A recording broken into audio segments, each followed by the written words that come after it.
By some measures, it's the 7th largest bank in the world. It has a fairly substantial footprint in many countries. In Canada, it's the largest organization in Canada. The technology team part of the bank is somewhere between 11 and 12,000 people. So it's not a trivial organization, which you would think would be really, really good, except that an organization of that size has some inertia.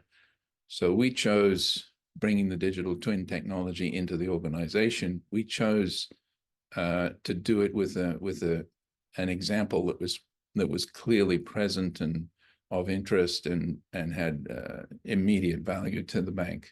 So it doesn't necessarily follow that what you're going to see from us is the best application of a digital twin in finance. It's more that this was an example that is valuable and illustrates the worth and sets people to thinking about, oh, well, can I use this somewhere else? So that's sort of the context for the presentation that we're doing here. We have a definition that we used. I'm definitely not going to say that this is the right definition of a digital twin, but for us, this was a very useful explanation to hang our hats on. And I'll just read it in so that it's in the transcript as well. A digital twin is a virtual representation of an object or system that spans its life cycle, uses real-time data, knowledge representation, simulation, machine learning, and reasoning to assist just-in-time decision-making.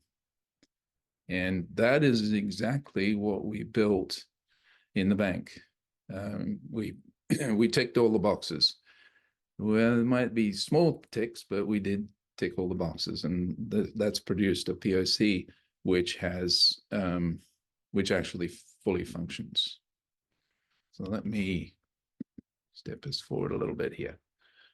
So you're probably asking yourself, if you're not inside the bank, or even if you're inside the bank, why would a financial institution be interested in a digital twin? What's the point of that? How does that work?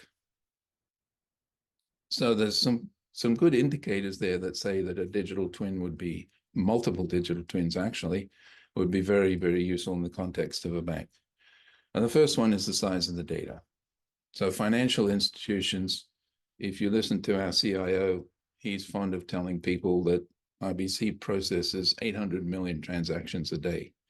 And when we get close to Christmas, that doubles. So that's not just data that's flowing through a pipe. That's data that's being processed, because you have to do something to that data because it's real-time data. When we do analytics inside the bank, at least my experience with two banks has been, you're drawing insights from the data, but a lot of this data is unexploited. Now, why is it unexploited? There are several reasons why that data isn't fully exploited. The first of them is that modeling an entire financial institute is more than a human challenge. It's a massive undertaking to try and put all the pieces together. So by definition, that data tends to be used in particular ways, but it's not viewed as an entire unit, and it's not examined with respect to all the correlations that are likely to be present. So you come at this as an analyst trying to answer certain queries, certain questions, and those questions constrain you because you're basically building a system that will answer those questions. Also, as an analyst, you're looking for the certain data pieces that you will put together to produce, even if you're creating a simulation, choosing the right data. Any analyst will tell you choosing the right data is key. Well, choosing the right data means that I'm applying my analytical biases to it, that I think this is the right data. So that's a bound. Also, the analytics inside an FI do tend to work in silos. So there's, inside the bank, there's the cards team, and there's the mortgages team, and the asset management team, and the wealth management team. And they do their own analytics, not necessarily paying attention to what's going on in the other spaces. So putting a view together of all of that is pretty much beyond the technology that we have right now. Well, the technology before digital twins. We also don't do a very good job of bringing in external data. And there's a very good reason for that, because of the privacy considerations for bank data. We're second only to the health industry in terms of paranoia about leakage of data. Another aspect here is the location aspect. So when I joined the bank 6 years ago, one of the first things I did was to look at all the various sets of data that are present and try to understand how much of that data had a location aspect to it. And my number was 92%. So 92% of the data that we have has a location aspect in some fashion, whether it's because a transaction actually happened at a particular location or a person lives at a certain location, there is location information there. And spatial analytics in banks so far has been putting points on a map. And we can do a lot better than that. And then the final one, this data that flows through these 800 million transactions a day have a temporal aspect. So there's time is a factor. And that means that spatiotemporal is not really being used as well as it should be. And that's an obvious case for a digital twin.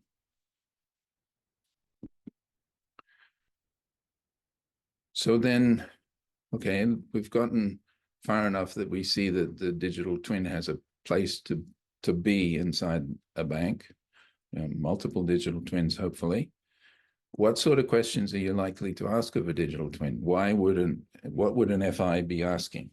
So I've put down a handful of these.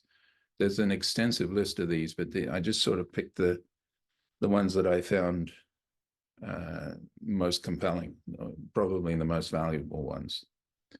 So my first and my favorite is if we changed the 5-year fixed mortgage rate for Canada, what would be the effect on climate change?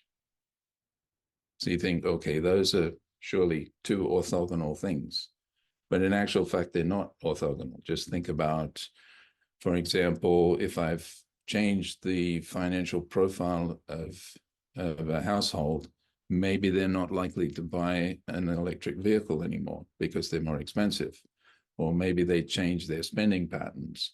So that definitely has an effect on climate change. That's a question that I think any bank should be able to answer. And I don't think there's too many technologies out there other than the digital twin, which would do a good job of answering that question.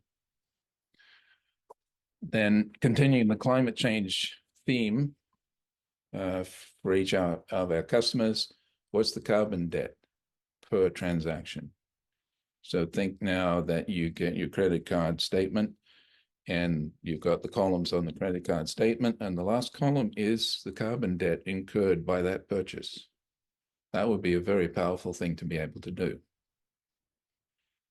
Then there's things like understanding greenhouse gas sequestration figures, because our agriculture clients, by definition, are sequestering carbon. The residual carbon in the soil, even after a crop is harvested, there's still carbon being sequestered. Could we identify how much carbon is being sequestered for each of our clients? Well, that's an interesting thing and well worth being able to do. Think about climate or not climate-related disasters. Can we simulate and predict the consequences of those? And then moving away from sort of climate-related things, let's talk about illegal activities. Banks are constantly and constantly spending large amounts of money chasing down money laundering and fraud. We just recently executed a project looking for people fraudulently using ATMs, and location was part of it, but being able to understand the data from multiple directions in the digital twin was a key piece of that. Optimizing location. So how do you optimally locate the services and branches to serve your customers as best as possible? Well, another of my favorites is supply chains. So when the occupation of Ottawa happened, the protests against the anti-vaxxers protests, they also shut down border crossings. And one of the hidden things in crossing and shutting those border crossings was that all of a sudden the farmers who had ordered seeds for their season from the US, those seeds couldn't cross the border anymore. So the whole supply chain is disrupted, but it's even more serious than that, because the seed not coming across the border means that these farmers were going to completely miss their season, because if the seed doesn't go in the ground at the right time, then that crop is not going to happen, or it's going to be very, very poor yield. So if you think about how would you build a supply chain, how would you heal a supply chain, or even how would you build a self-healing supply chain? That looks like a digital twin opportunity as well. And finally, we were talking earlier this morning about the human in the loop. And so part of that would be understanding how people move in space and time, and understand what motivations they have for that.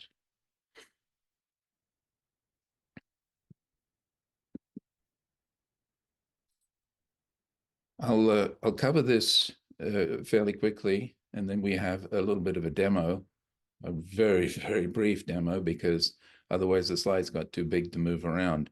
But the use case that we chose is in the agriculture space. And the reason we chose that was first of all, it's the second largest business domain in the bank is agriculture. It's an enormous, enormous industry.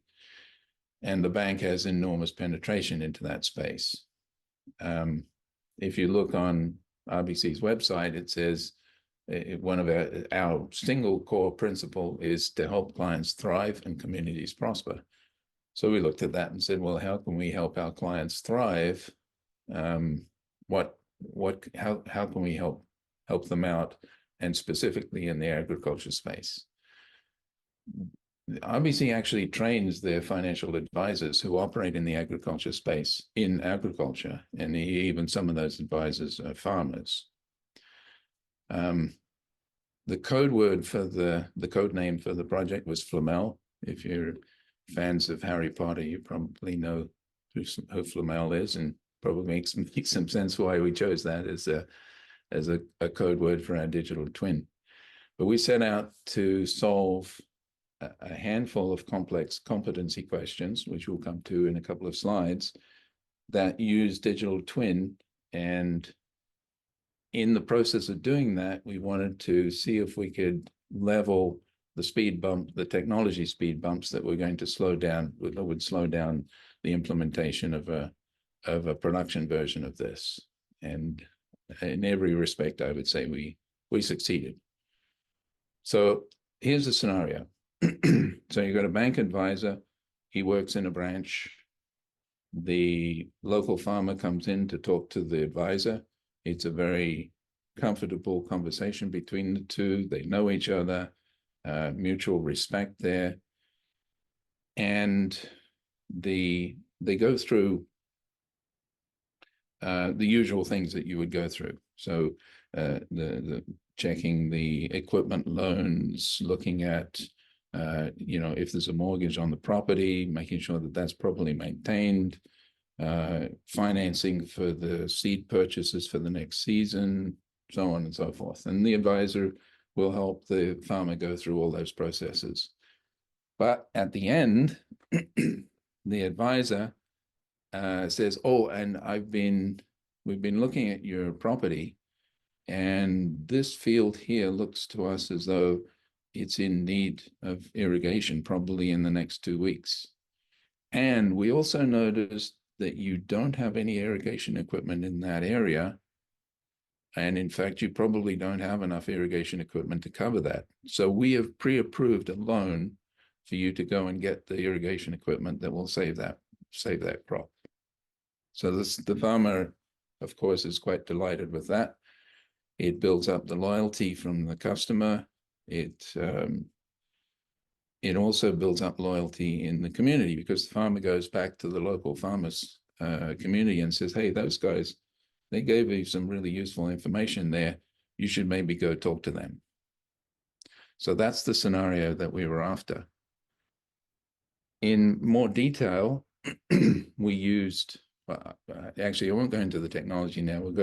Let's go have a look at it working. Now, for obvious reasons, we have changed the names of the farmers involved in this. But you'll actually see us go have a look at property and evaluate the property and give the results.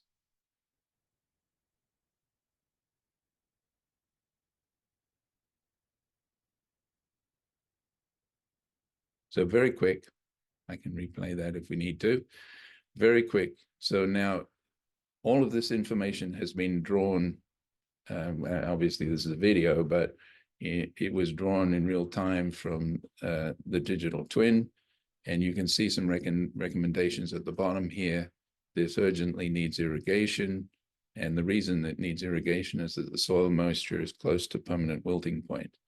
And there is a model behind this, actually several models behind this, including a live read from the Sentinel Hub for satellite imagery. And there's a live feed from the weather patterns, weather forecasts, and weather history, and so on and so forth. There's a soil type model underneath this. There's also some pattern recognition there as well. Now, just in case you're curious, the reason for these perfect circles is that that's how the farm is irrigated. And farms are irrigated in this area. This is in Alberta, in Canada. And, a closer look at this can yield all kinds of interesting information. For example, we were counting cattle in one farm automatically to see what was going on there. So that gives you an idea of how this works. And now I will pass this over to Jeanette to pick up on the competency questions. And I'll get a quick drink while that's happening.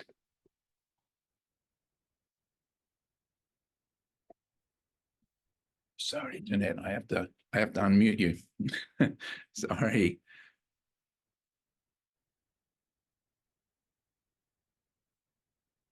I'll find it.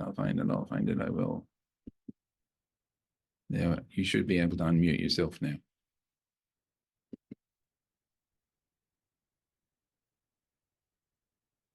Jeanette? Yes, hi. There she is. Thank you, Arthur. Let me also start the video. Can you see me? We can see you. We could see you briefly, and then you went away again. There you are. Okay, thank you, and good morning, everyone. Thank you, Arthur. So on this slide, what I'm going to do is to walk you through some of the criteria that we used for our competency questions. Arthur mentioned about this Flamel. The code name is Flamel, which is the first digital twin prototype that we did for Rayobank.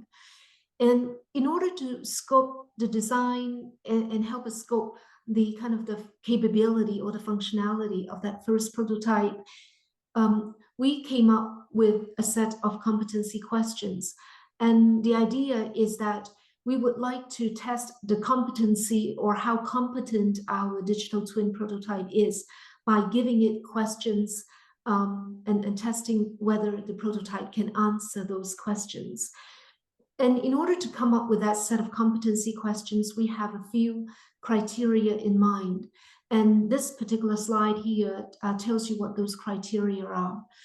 First of all, we want our competency questions or our requirements to be realistic and has business value. We also want them not to just require data queries, because you may say that, well, if all you need to do is to do data queries, why would you need any other AI technology? You just use, as long as you have all the data, you just use SQL, right? But we want more than just queries. We want reasoning and computation behind as well. We also want to make use of the prototype to demonstrate some practical and valuable technical capabilities, such as simulation, ontologies, and also other forms of AI. So just a brief statement, what ontology is. Ontology is a form of knowledge representation in the form of logic, which enables a machine to interpret that knowledge and do reasoning, in particular logical reasoning. Professor Gröninger later on will give you a bit more idea what ontologies are. So our prototype, then, we would like to use our prototype to demonstrate some of these other capabilities like ontologies and so on. And finally, because of the scope of the prototype, we know that we cannot always answer every single one of those competency questions very thoroughly. So we give ourselves a bit of flexibility and say that we can give a simple answer to begin with. And we can then provide discussion points for the user to dwell into it or explore more in the future. So Arthur, next slide, please.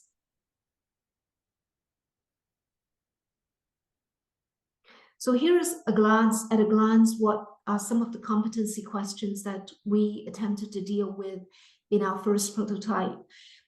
In the domain of agriculture, irrigation is extremely important. And as Arthur has just mentioned a while ago, one of our competency questions, therefore, is when should each farm field be irrigated in order to maintain the best crop production? Another one could be, when should irrigation stop or cease for each farm in order to minimize the water wastage? And also, one of the questions that we realize is very important to farmers, and especially for a farmer who is getting older, is who is going to be inheriting the farm? He or she may have children or may have younger relatives, but some of the children or relatives may have no intention to be a farmer. And so the answer of who is going to be inheriting the farm, carrying it on in a sustainable, manageable way, and with interest and enthusiasm is a very important question for farmers. So the idea is we would like to be able to infer using our reasoning capability in the digital twin to start up a conversation with the farmer as to who the heir of the farm is going to be. There are some additional questions that we thought about, but we didn't complete it in the prototype, and they include what is the residual sequestered carbon, the value of that residual sequestered carbon of a farm on an annual basis. And finally, is what is the risk of a crop failure due to drought, such that the failure is sufficient to justify an insurance claim. So as you can see, even though our prototype only answered some of these questions, but these questions all have financial implications very directly. So Arthur, passing it back to you. Very good, thanks, Jeanette. I should also point out that if you look at those competency questions, the first two are obviously closely related, but the third one, who is likely to inherit the farm, is completely orthogonal to the other two. So we deliberately included that because we wanted to explore, we didn't want to be constrained to that one particular thread. We wanted to see if there was correlation between them and look for that kind of connection. It's a little bit of a dense slide here, but this is what we actually did. And I don't need to go through the details here, but just to give you an idea that, we did push and tick all the boxes that you would expect to find in a digital twin. So starting off, we researched and qualified an enormous amount of data. Excuse me. And it's interesting that we did find lots of data sources, but we found some that were just doubtful, and we found some that, so the job of researching them was quite substantial. We found geospatial data that we could use. We found geospatial data that had all kinds of strange mismatches and odd transformations, and anyway, there was some work there. I think more significantly for our audience here was that we actually created our own ontology, and we reused, federated, and extended 8 published ontologies as well. So Michael will talk a little bit more about how we did this and what we plan to do with this into the future. But for me, this was a very, very significant thing, that we were actually able to put this together.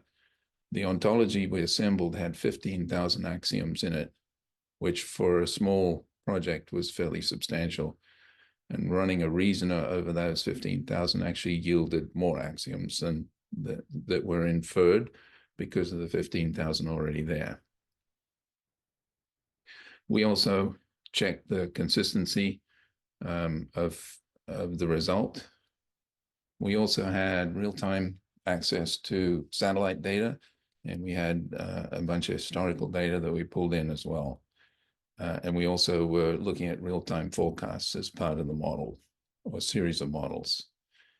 The Flamel ontology, so the ontology that we built, formed the backbone of the knowledge graph that we built underneath, and Payo will talk a little bit more about that knowledge graph and what it's capable of. We also had active agents, so that's the mechanism that gives us the computation, and of course, all kinds of credit to Amit and his team. We used World Avatar. We liberally used World Avatar as a base. It was a huge amount of effort, a huge benefit to us. We enabled GeoSparkle for asking the questions of the digital twin, and slightly odd, but we used Prolog within the digital twin. So that enabled logical reasoning and learning within the twin. So the twin itself was learning new information as we fed it stuff. So that was pretty cool. These are the technology pieces that are involved. I'll pick a few out of this. Most of these are pretty obvious. As I mentioned earlier in the earlier session, we do have differential privacy code, and we have synthetic data code. Both of those are in production, and those are immediately useful. We intend to use those in the context of the digital twin, so that multiple threads of data coming into the digital twin, we're not violating privacy rules on that data. Ripples, I haven't seen them referred to as ripples elsewhere, but the idea here is that a piece of information comes in. It might be a weather forecast, or it might be a new satellite image that has been interpreted, or it might be some other kind of feed. And that causes an active agent to kick in, and the active agent creates new data or changes data in the knowledge graph. And as it changes the data in the knowledge graph, that change triggers another active agent. So you actually get this ripple effect through the digital twin as it recomputes and adjusts to the changes. So I've used some examples there of the world famous Eglinton subway that hasn't happened yet. But when it happens, then it will change the value of properties in the neighborhood, and the change of property value in the neighborhood has an effect on other things, right? So that attracts more businesses and so on and so forth. So that ripple, we want that to perpetrate through. We'll skip over the rest of this, and I'll hand back to Jeanette for this one. You should be okay there, Jeanette. Can you hear me? Perfectly. Yes, thank you again, Arthur. So we mentioned about so far that we use ontologies within our digital twin prototype. And this particular slide shows you a bit of our development process. So on the top left, what you see is a set of ontologies, roughly, I think, 7 to 8 of them.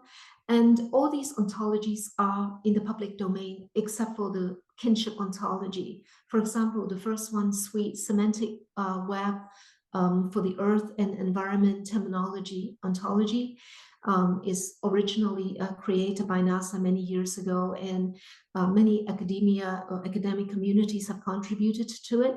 The soil properties ontology is from the University of Leeds in the UK. So we took all these ontologies, including the kinship ontology, which was created by Professor Gruninger from University of Toronto. We took these ontologies and went through an integration exercise, and you will learn a bit more about that integration exercise later on from the presentation by Da Hong at the end of this particular session today. And together with another ontology called the onto-derivation ontology in the orange box there. And this onto-derivation ontology is actually from the World Avatar, again, from Amit Bafi, and also from Professor Marcus Kraft, who is part of this conference. All these ontologies get integrated and extended. And then at the bottom left-hand corner, we have a set of data sources. These data sources come from Canadian government. They are, again, for the some of them are open source, they open public data. A couple of them we got from the vendor or subscription, satellite imagery or scientific data. And for our prototype purpose, we use mockup or synthetic data. And because many of these data sources have spatial and temporal dimensions to them, we have to go through some special spatial processing of the data, including interpolation, probing, and so on. And the data combined with the ontology then gets fed into a development environment where we can integrate the data together with the ontology. And we perform some logical reasoning in order to deduce new facts or new knowledge. And the result then gets imported into a knowledge graph, which you will hear a bit more from Peo later on about knowledge graph. So that's roughly our development process. Arthur, next slide, please.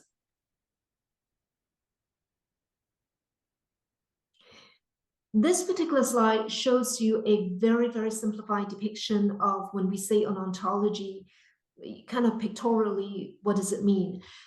It consists of basically concepts and relationships between those concepts. So on the left-hand side, you see, because our prototype has to do with agriculture domain, as an example, a farm is spatially defined by a farm boundary, which has a legal description, but it also basically, a farm boundary is a geometry.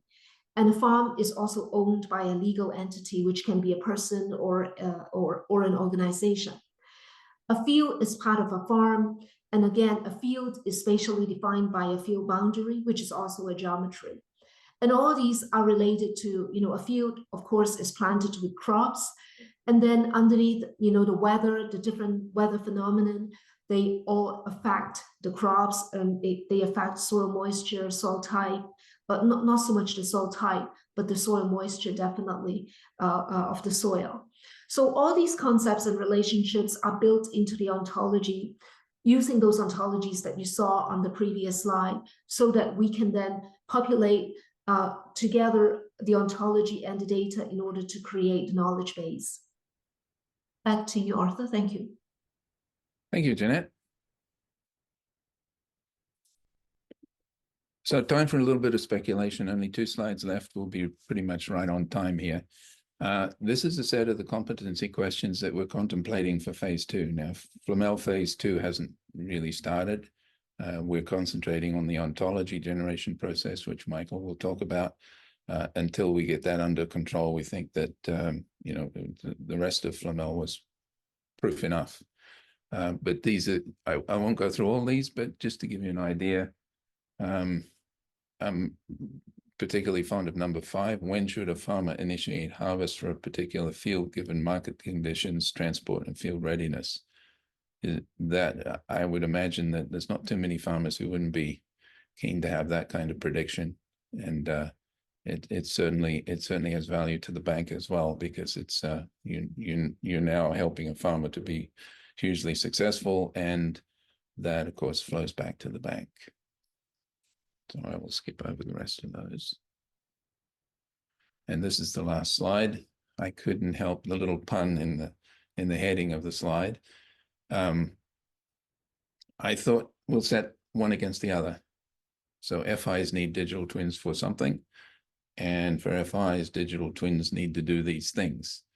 And there's our list of fraud, money laundering, client behavior prediction, facility service optimization, climate change, location-based mitigation. Those are all fairly obvious. The ones that we're looking for, and these are ones we'd be banging on Amit's door for, is definitely federation, because there's no way you could do a digital twin for an FI, period. Just not possible. But you could do a series of digital twins that federate together, and that would be practical, sensible. Ontology merging, which was a persistent problem that we've talked to Michael about quite a bit. Accessible tool sets, templates. How do I put together this digital twin? Is there a template that I can download and that gives me the pattern? Performance optimization and orchestration standards we talked a little bit about this morning as well. So those are the key things that we recognize as being important.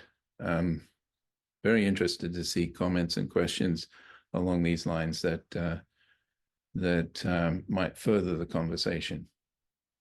So now we're wide open to questions, and I think that there's nothing in the question list. Oh yes, there's some good questions here. So let me work my way down through them. I've answered a couple here. There was a question from Maeva, which I answered. Could this model be used to predict agricultural emissions? Without a doubt, yes.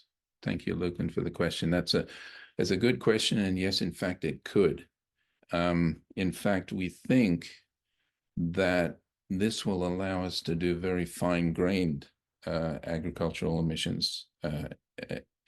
For example, a farmer goes to buy his seed. When he buys his seed, he's going to drive his truck to the seed store, and he's going to pick up the seed and bring it back again. So we know the transaction actually happened at the seed store.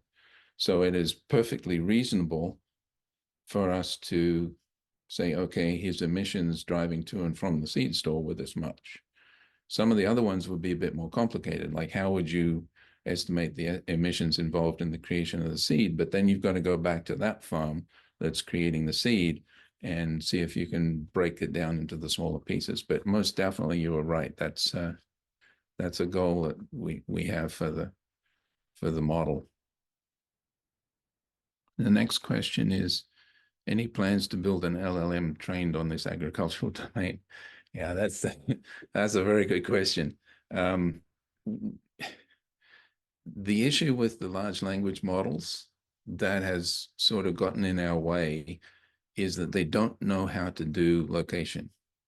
So a large language model will give you an answer on the distance between Paris and London, but it only gives you that answer because it's been trained.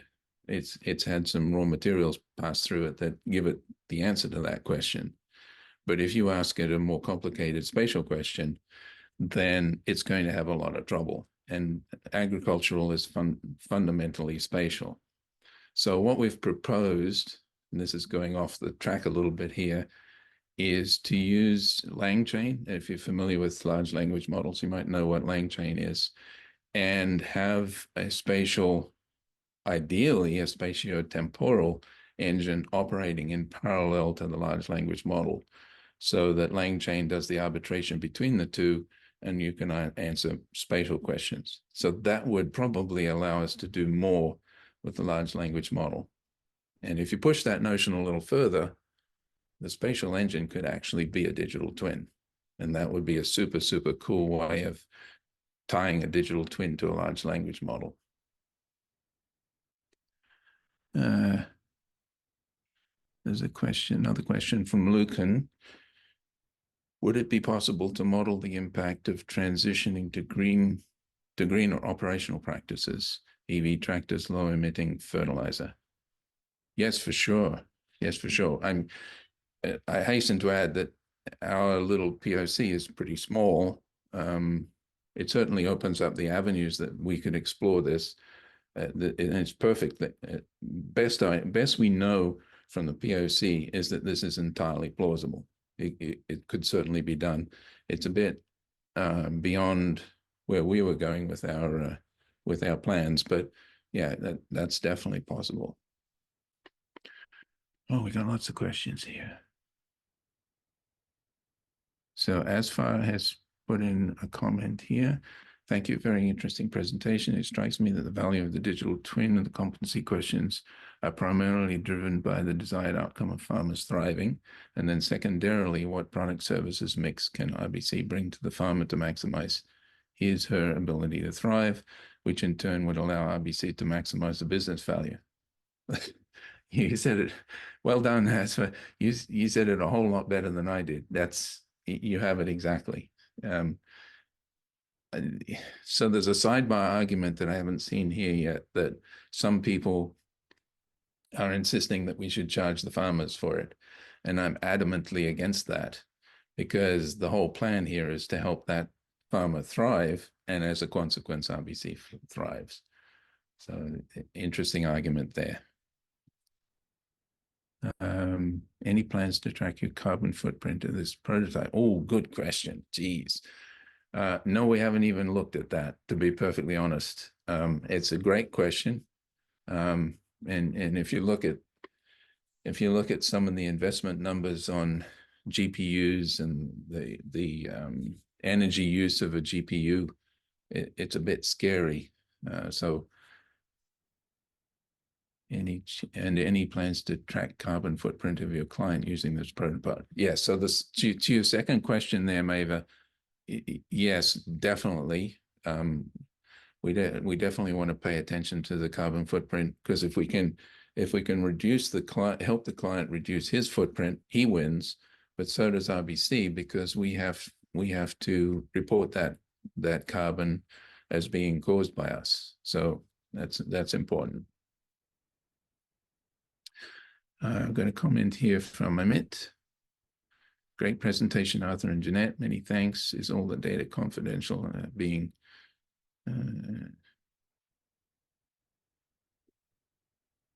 Actually, maybe I can, Jeanette, are you still with us? Maybe I can hand this to Jeanette, because Amit is actually asking whether the ontologies were manually mapped into one large ontology. Yes, Amit, when we did the prototype, yes, they were manually mapped. They were manually integrated, because we needed to do some work in order to integrate them. I can't speak to the latest in terms of ontology merging, but in Professor Grueninger's presentation, which is coming up, there are some ideas on how we may possibly semi-automatically help to generate ontologies, especially those with institutional knowledge, rather than public domain knowledge like space and time and weather and stuff like that. So so that the second part of your question is manual. The first part, whether they are centralized, for the purpose of the prototype, because even though we looked at a lot of data, but nonetheless the prototype is limited in scope. So that part of it is, yes, we centralize the data, but I definitely can see that in the future for the entire bank, it is not possible to centralize everything. So decentralization using some form of a digital twin platform for multiple digital twins is going to be key. Thank you for the question. Thank you, Jeanette. There's one more question from Maeva, which is sort of echoing a little bit the comments earlier. Are there any plans to duplicate the work on another topic? And that's definitely the case. If you have a look at some of the competency questions that we're proposing for the future, then there's material there.